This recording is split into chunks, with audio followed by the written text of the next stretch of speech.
பள்ளி கல்லூரிகளில் அரசியல் கட்சி நிகழ்ச்சிகள் நடத்த எதிர்ப்பு தெரிவித்த வழக்கு தொடர்பாக தற்போது முக்கிய செய்தி என்று வெளியாகியிருக்கிறது. அரசு பதிலளிக்க மேலும் 4 வாரங்கள் அவகாசம் வழங்கி சென்னை உயர்நீதிமன்றம் உத்தரவு ஒன்றை பிறப்பித்திருக்கிறது. முக்கிய செய்தியாக பார்த்து வருகிறோம்.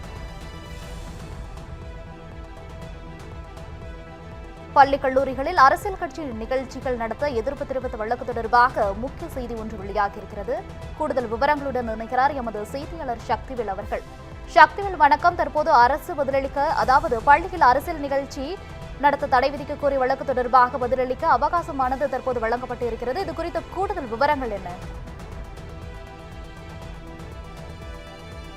அரசியல் கட்சி நிகழ்ச்சிகள் நடத்த எதிர்ப்பு தெரிவித்த வழக்கில் அரசு பதிலளிக்க மேலும் 4 வாரங்கள் அவகாசம் வழங்கி சென்னை உயர்நீதிமன்றம் உத்தரவிட்டுள்ளது.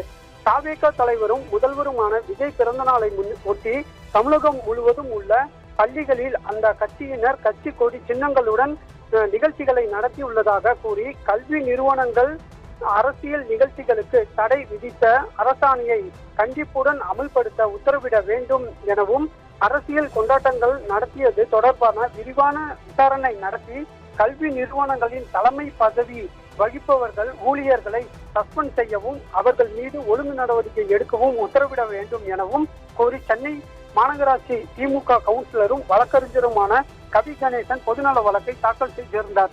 இந்த வழக்கு தலைமை நீதிபதி எஸ்.ஏ. தர்மாதிகாரி மற்றும் நீதிபதி ஜி. அருள்முருகன் அமர்வில் விசாரணைக்கு வந்தபோது மனுதாரர் தரப்பில் ஆஜரான மூத்த வழக்கறிஞர் ரவிச்சந்திரன் கல்வி நிறுவனங்களில் அரசியல் நிகழ்ச்சிகளுக்கு தடை விதித்து அரசாணை பிறப்பிக்கப்பட்ட பிறகும் இன்னும் அரசியல் நிகழ்ச்சிகள் நடத்தி வருகின்றன.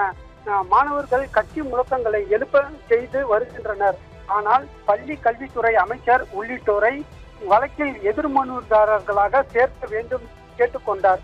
இதை ஏற்க மறுத்த நீதிபதிகள் வழக்கு நிலுவையில் இருக்கும்போது பள்ளிகளின் அரசியல் நிகழ்ச்சிகள் நடத்தினால் அது குறித்த ஆதாரங்களுடன் நீதிமன்றத்தில் கவனத்திற்கு கொண்டு வரும்படி மனுதாரர் தரப்புக்கு அறிவுறுத்தினார். அரசு தரப்பில் பதில் மனு தாக்கல் செய்ய அவகாசம் கோரியதை ஏற்ற நீதிபதிகள் 4 வாரங்களில் அவகாசம் வழங்கி விசாரணையை தள்ளி வைத்துள்ளனர். தகவல்களுக்கு நன்றி சக்திவேல்.